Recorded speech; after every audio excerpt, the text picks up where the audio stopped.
Assalamualaikum warahmatullahi wabarakatuh.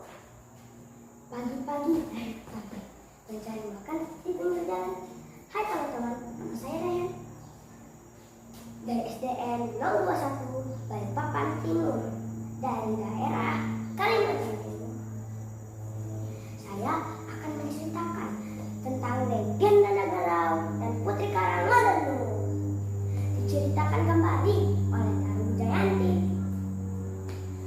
Alkisah di lereng daerah Kalimantan Timur terdapat sebuah dusun yang bernama Jahitan Fair. Di dusun itu tinggal petinggi dan istrinya. Meski sudah menikah puluhan tahun, mereka belum dikaruniai anak manapun. Namun demikian, mereka tak pernah putus asa.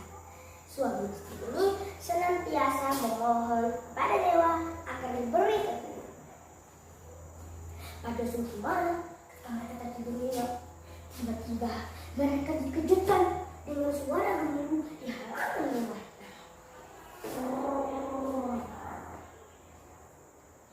Mana semula gelap gulita tiba-tiba berubah menjadi terang benderang.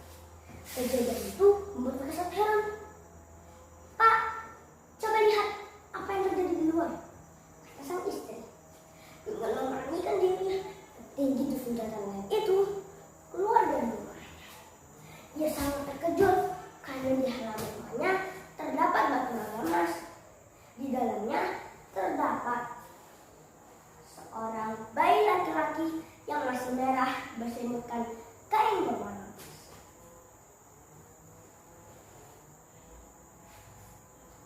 Tangan kanan bayi itu memegang sebutir telur ayam dan tangan kirinya memegang sebilah keris emas. Petinggi dusun Jahitan Fair itu semakin terkejut ketika tiba-tiba di hadapannya berdiri 7 dewa. Satu dari 7 dewa itu berkata, "Berterima kasihlah kamu karena doamu telah dikabulkan oleh para dewa." Dewa itu juga berpesan kepada sang petinggi, "Ketahuilah, bayi ini merupakan keturunan para dewa di hayangan. Jadi janganlah kamu menyanyiakannya. Cara merawatnya berbeda dengan merawat anak manusia. Bayi ini tidak boleh diletakkan sembarangan di atas tikar. Akan tetapi selama 40 hari 40 malam, bayi ini dipangku secara bergantian oleh kaum kerabat sang petinggi. Jika kamu ingin memandikan bayi ini, jangan menggunakan air basah. Akan tetapi menggunakan air dan diberi bunga-bunga." Dewa itu juga berpesan kepada sang petinggi, jika bayi itu sudah besar, ia belum boleh menginjak tanah sebelum diadakannya raut pada upacara tidak tanah. Kaki anak ini harus dipijakkan kepada kepala manusia yang masih hidup dan sudah mati. Selain itu, kaki anak ini juga harus dipijakkan kepada kepala kebo yang masih hidup dan sudah mati. Jika anakmu hendak mandi di sungai untuk pertama kalinya, buatkanlah yang mandi erau ke tepian. Bukan main senangnya tinggi mendapat anak keturunan dewa. Terima kasih dewa, terima dewa akan amal yang saya dapat.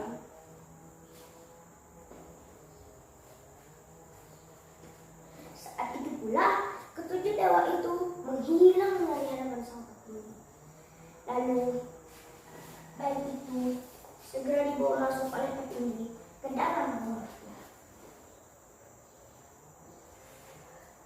Lalu ia menceritakan kejadian yang ia alami kepada istrinya.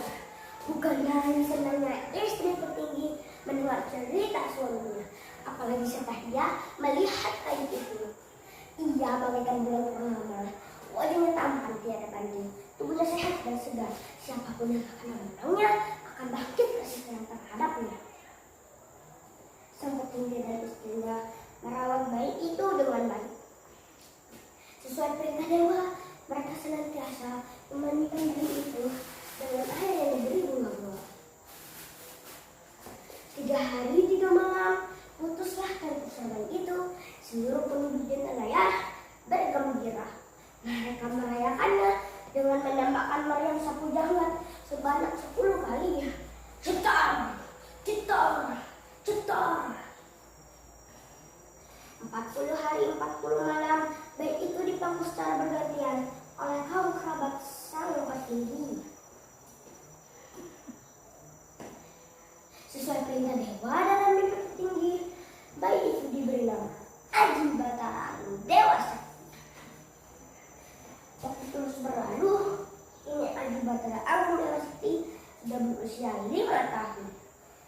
Anak cucu Aji tentu ingin bermain di luar rumah bersama teman-teman sebayanya. Dia juga ingin mandi di sungai seperti anak-anak yang lain. Ia sudah sangat bosan dan jenuh dikurung di dalam rumah. Sang petinggi dan istrinya teringat akan pesan dewa ketika menerima anak itu. Maka ia dan istrinya bersama seluruh penduduk Denalaya mempersiapkan Erau. Pada pesta Erau digelar upacara tijak tanah dan mandi ketepian.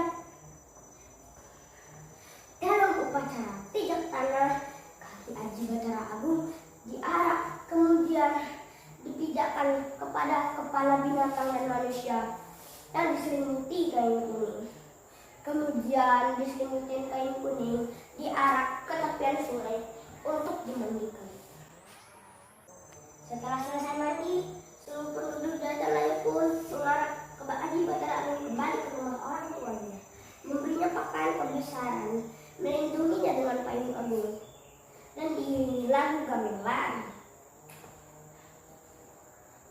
Sesaat kemudian, tiba-tiba suara guntur dan dahsyat menggoncang bumi, disertai dengan hujan keras turun merintik-rintik. Kejadian itu tak berlangsung lama. Cahaya cerah kembali menerangi alam, dan awan bergulung-gulung seakan-akan memayungi penduduk yang sedang mengadakan upacara di bumi. Kemudian penduduk menghantarkan permadani dan kasur agung, lalu membalikkan Aji Batara Agung di atasnya. Gigi Aji Batara Agung diasah kemudian diberi makan siang. Setelah selesai upacara, pesta Erau pun dimulai. Berbagai makanan dan minuman disediakan. Berbagai macam permainan dipertunjukkan. Laki-laki dan perempuan menari silih berganti. Tidak ketinggalan juga diadakan adu binatang. Keramaian ini berlangsung selama 7 hari 7 malam dengan tidak putus-putus. Semua bekas balai-balai dan hiasan rumah yang digunakan dibagikan kepada penduduk. Para undangan dari berbagai negeri dan dusun berpamitan kepada Aji Batara Agung Dewa Sakti. Mereka memuji-muji Aji Batara Agung dengan berkata, tiada siapapun yang dapat menandinginya, baik rupanya yang tampan dan sifatnya yang berwibawa. Jadi patutlah dia menjadi anak Batara dewa-dewa di hayangan. Sementara itu, Aji Batara Agung semakin hari semakin dewasa. Ia tumbuh menjadi remaja yang tampan, cerdas dan berwibawa. Dia kelak akan menjadi raja kerajaan Kutai Kartanegara. Setelah dewasa, tibalah saatnya Aji Batara Agung Dewa Sakti diangkat menjadi raja kerajaan Kutai Kartanegara Mataram I. Setelah menjadi raja, Aji Batara Agung Dewa Sakti menikah dengan seorang putri yang cantik jelita bernama Putri Karangmalenu. Konon ceritanya, Putri Karangmalenu juga merupakan pesan dewa. Awalnya, ia adalah ulat kecil yang ditemukan oleh petinggi hulu dusun di dekat aliran Sungai Haka. Pada suatu hari, petinggi sibuk memotong belahan kayu bakar. Tiba-tiba ia dikejutkan oleh seekor ulat kecil. Ulat kecil itu melingkar di belahan kayu, kemudian memandangnya dengan mata yang sayu.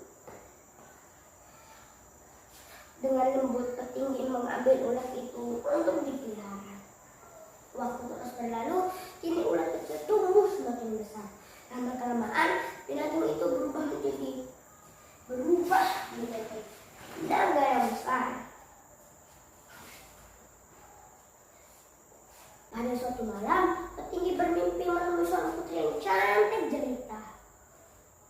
Di mimpinya putri itu berkata, bila Ananda turun ke tanah dan merayap, ayahanda dan ibunda tak perlu takut kepada Ananda. Meski tubuh Ananda besar dan menyeramkan, izinkanlah Ananda keluar dari sini.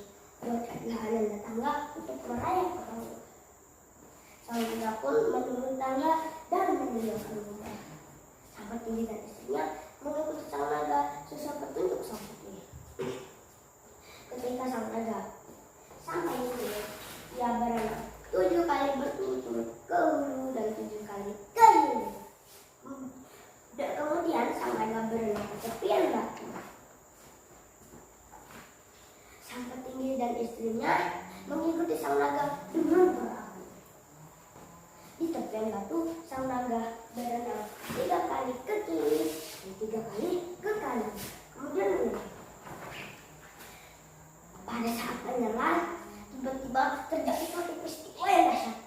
Air sungai bergolak, angin topan bertiup kencang, disertai dengan hujan deras turun disertai guntur dan petir yang bersok-sok.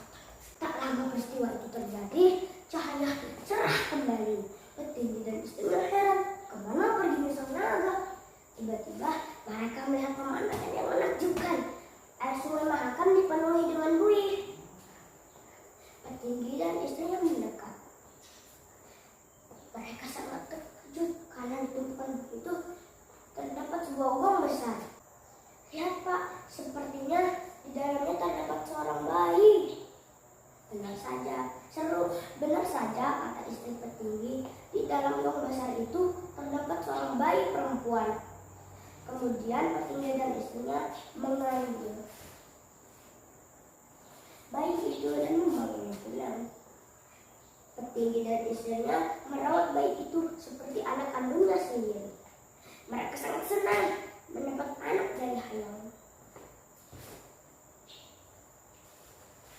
Setelah genap 3 hari, putus tali pusar bayi itu. Sesuai perintah dewa dalam mimpi petinggi, bayi itu diberi nama Putri Karangmelendung.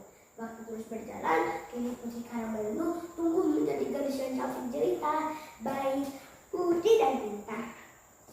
Setelah dewasa, Dewata pun mempertemukannya dengan Aji Batara Agung Dewa Sakti. Lalu keduanya menikah.